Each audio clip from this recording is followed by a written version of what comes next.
7ই August 2025 তারিখে আগের মরশুম অর্থাৎ 1 আগস্ট 2024 থেকে 31 জুলাই 2025 সময়কালে ব্যালন ডি অর পুরস্কারের জন্য মনোনীতদের তালিকা প্রকাশিত হয়েছে। ব্যালন ডি অর হল একটি বার্ষিক ফুটবল পুরস্কার। এই পুরস্কার আগের মরশুমের সেরা ফুটবলারকে দেয়া হয়। এই পুরস্কারটি শুরু হয়েছিল 1956 সালে। ফরাসি ম্যাগাজিন ফ্রান্স ফুটবল এই পুরস্কারটি দেয়।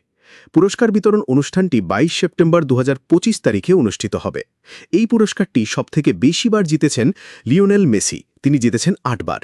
এরপরে আছেন ক্রিস্টিয়ানো রোনাল্ডো, তিনি জিতেছেন 5 বার। আর আগেরবার পুরুষ বিভাগে এই পুরস্কার জিতেছিলেন স্পেনের রড্রি। এই বছর পুরুষদের ব্যালন ডি অরের জন্য 30 জন ফুটবলার মনোনীত হয়েছেন। এই তালিকায় লিওনেল মেসি এবং ক্রিস্টিয়ানো রোনাল্ডোর নাম নেই।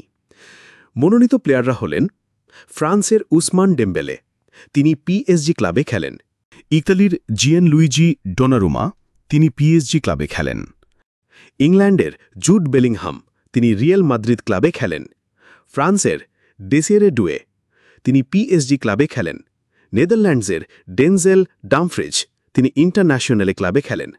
গিনির সেরহো গিরাশি, তিনি বরুশিয়া ডর্টমুন্ড ক্লাবে খেলেন। নরওয়ের আর্লিং হালান্ড, তিনি ম্যানচেস্টার সিটি ক্লাবে খেলেন।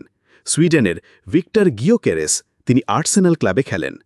মরক্কোর আশরাফ হাকিমি, তিনি পিএসজি ক্লাবে খেলেন। ইংল্যান্ডের হ্যারি কেন, তিনি বায়ার্ন মিউনিক ক্লাবে খেলেন। জর্জিয়ার খবিচা কোয়ারাজখেলিয়া, তিনি পিএসজি ক্লাবে খেলেন। পোল্যান্ডের রবার্ট লেওন্ডাস্কি, তিনি বার্সেলোনা ক্লাবে খেলেন। আর্জেন্টিনার অ্যালেক্সিস ম্যাকঅ্যালিস্টার, তিনি লিভারপুল ক্লাবে খেলেন। আর্জেন্টিনার লাউতারো মার্তিনেজ, তিনি ইন্টারন্যাশনালে ক্লাবে খেলেন। স্কটল্যান্ডের স্কট ম্যাকটুমিনে, তিনি নেপোলি ক্লাবে খেলেন। ফ্রান্সের কিলিয়ান এমবাপ্পে, তিনি রিয়াল মাদ্রিদ ক্লাবে খেলেন। পর্তুগালের নুনো মেন্ডেস, তিনি পিএসজি ক্লাবে খেলেন।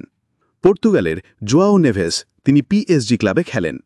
স্পেনের পেদ্রি, তিনি বার্সেলোনা ক্লাবে খেলেন। ইংল্যান্ডের কোল পামার, তিনি চেলসি ক্লাবে খেলেন। ফ্রান্সের মাইকেল ওলিসে, তিনি বায়ার্ন মিউনিক ক্লাবে খেলেন। ব্রাজিলের রাফিনহা, তিনি বার্সেলোনা ক্লাবে খেলেন। ইংল্যান্ডের ডেকলান রাইস, তিনি আর্সেনাল ক্লাবে খেলেন। স্পেনের ফাবিয়ান রুইজ, তিনি পিএসজি ক্লাবে খেলেন। স্পেনের লামিন ইয়ামাল, তিনি বার্সেলোনা ক্লাবে খেলেন। জার্মানির ফ্লোরিয়ান উইটস, তিনি লিভারপুল ক্লাবে খেলেন। পর্তুগালের ভিতিনহা, তিনি পিএসজি ক্লাবে খেলেন। ব্রাজিলের ভিনিসিয়াস জুনিয়র, তিনি রিয়াল মাদ্রিদ ক্লাবে খেলেন। নেদারল্যান্ডসের ভার্জিল ভ্যান ডাইক, তিনি লিভারপুল ক্লাবে খেলেন। মিশরের মোহাম্মদ সালাহা, তিনি লিভারপুল ক্লাবে খেলেন।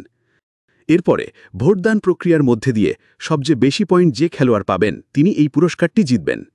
পুরুষদের ব্যালন ডি অরের জন্য ফিফার র্যাঙ্কিংয়ের শীর্ষ 100টি দেশের প্রতিটি থেকে একজন করে সাংবাদিক ভোট দেন। এখন প্রশ্ন যে এই 30 জন ফুটবলারের মধ্যে কে ব্যালন ডি অর পুরস্কার জিতবেন। মোটামুটিভাবে আলোচনায় যে 5 জনের নাম উঠে আসছে, তাদের নাম একে একে আলোচনা করছি। সবার আগে যার নাম বলতে হয় তিনি হলেন ফ্রান্সের উসমান ডেম্বেলে। ডেম্বেলে ফ্রান্সেরই পিএসজি ক্লাবে খেলেন। 2024-25 মরশুমে তিনি 37টি গোল করেছেন, 16টি অ্যাসিস্ট করেছেন। 2024-25 মরশুমে তিনি পিএসজির হয়ে চ্যাম্পিয়ন্স লিগ, লিগ 1, কুপ দে ফ্রান্স ও ট্রফিতে চ্যাম্পিয়ন্স জিতেছেন। এই বছর ব্যালন ডি অর জিতার তিনি সবথেকে বড় দাবিদার। এরপরে নাম করতে হয় স্পেনের লামিন ইয়ামালের। ইয়ামাল বার্সেলোনা ক্লাবে খেলেন। 2024-25 মরশুমে তিনি 21টি গোল করেছেন, 26টি অ্যাসিস্ট করেছেন এবং তিনি বার্সেলোনার হয়ে লা লিগা, কোপা ডেল রে এবং সুপার কোপা দিয়ে স্পানা জিতেছেন। এরপরে যার নাম করতে হয় তিনি হলেন ব্রাজিলের রাফিনা, তিনিও বার্সেলোনা ক্লাবে খেলেন। তিনি 2024-25 মরশুমে 39টি গোল করেছেন, 25টি অ্যাসিস্ট করেছেন এবং তিনি বার্সেলোনার হয়ে লা লিগা, কোপা ডেল রে এবং সুপার কোপা দিয়ে স্পানা জিতেছেন। এরপরে বলতে হয় মিশরের মোহাম্মদ সালাহার নাম, তিনি লিভারপুল ক্লাবে খেলেন। তিনি 2024-25 মরশুমে 36টি গোল করেছেন, 24টি অ্যাসিস্ট করেছেন এবং তিনি লিভারপুলের হয়ে প্রিমিয়ার লিগ জিতেছেন।